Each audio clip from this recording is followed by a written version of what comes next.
Bonjour à tous et bienvenue dans cette nouvelle leçon de JavaScript. Aujourd'hui, nous allons découvrir une autre manière de gérer les événements.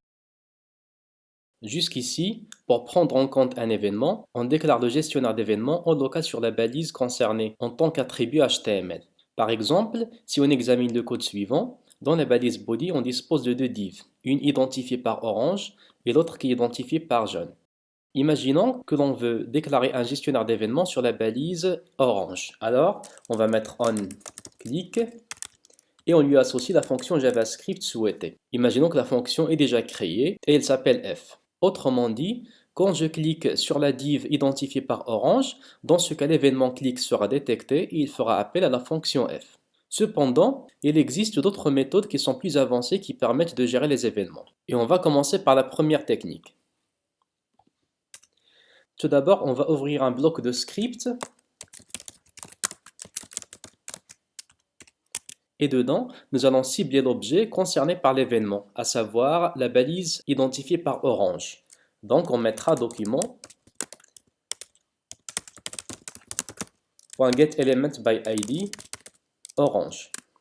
Et ensuite, on va ajouter directement le nom de l'événement de la manière suivante. onClick. Dans ce cas, tout doit être écrit en minuscule.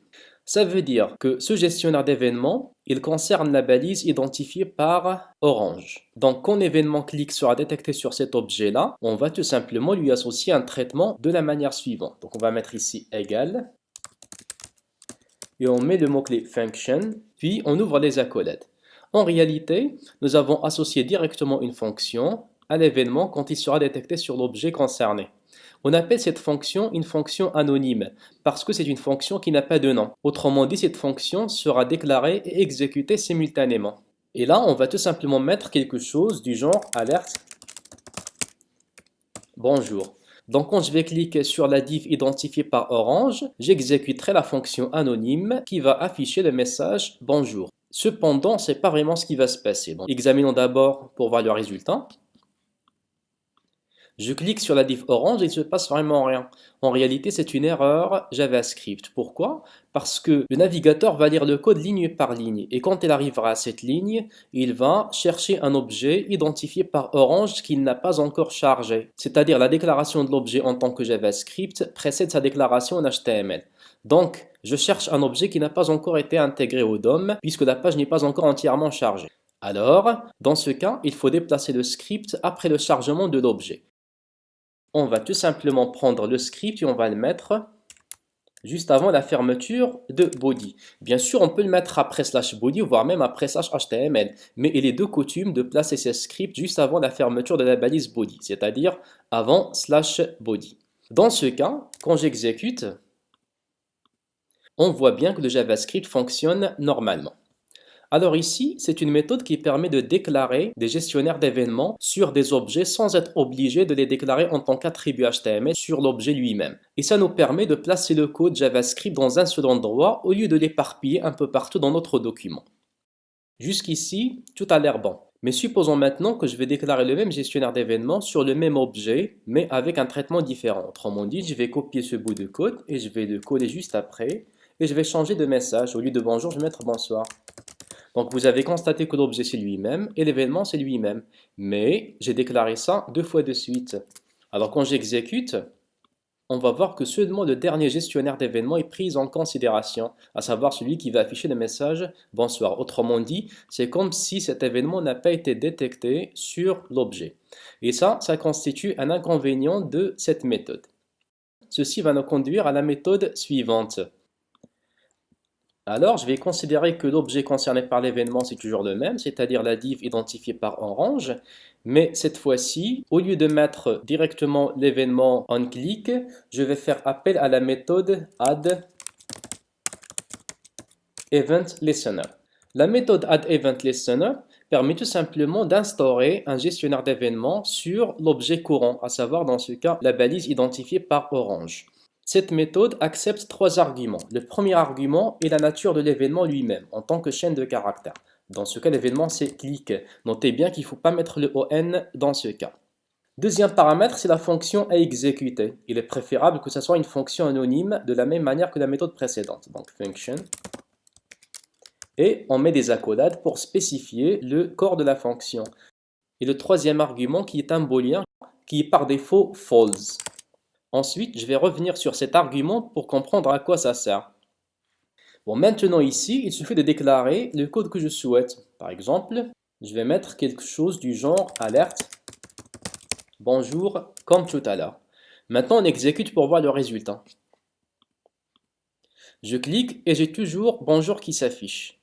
Bon, maintenant, on va faire le même traitement que tout à l'heure, c'est-à-dire que je vais déclarer sur le même objet le même événement, mais avec un traitement différent. Dans ce cas, add event listener, et je mettrai ici bonsoir. Alors là, j'imagine que nous avons deux traitements différents. On va voir est-ce qu'ils seront exécutés tous les deux ou bien seulement le dernier, comme c'était le cas pour l'ancienne méthode. Bon, quand je clique, il y a bonjour qui s'affiche et ensuite bonsoir. Alors déjà, add event listener permet de déclarer le même événement plusieurs fois de suite sur le même objet sans que les anciens gestionnaires d'événements soient écrasés. Mais en fait, ce n'est pas de seul avantage puisque la méthode add event listener va plus loin que ça. Bon d'ailleurs, si vous avez bien remarqué le code HTML, j'ai deux divs qui s'imbriquent l'une dans l'autre. J'ai la div jaune incluse dans la div orange, d'où le rendu suivant. Nous avons deux rectangles qui s'imbriquent de cette manière. Maintenant, imaginez que j'ai déclaré un gestionnaire d'événements sur la div jaune. Imaginons que c'est le clic. Dans ce cas, quand je clique sur la div jaune, j'imagine que j'ai aussi cliqué sur la div orange, puisque le parent de la div jaune est la div orange. Et ça, c'est tout à fait naturel. Ce genre de situation peut être traité par la méthode addEventListener. Pour mieux comprendre, on va mettre le code suivant. Sur la balise orange, on va mettre addEventListener, toujours clic, et au lieu d'afficher bonjour, on va afficher carrément l'identifiant de la div concernée, à savoir le message orange. Et de préférence, on va afficher ça dans la console. On va mettre dans console.log. Bon, je peux mettre directement orange ou bien je peux le récupérer dynamiquement de cette manière. This, ça veut dire l'objet courant, .get attribute. Ça veut dire que je vais récupérer la valeur de l'attribut ID dans ce cas. Donc cet attribute permet de spécifier un attribut et get attribute permet de lire la valeur de l'attribut. L'attribut concerné dans ce cas, c'est ID. Alors maintenant, quand j'exécute, j'affiche la console.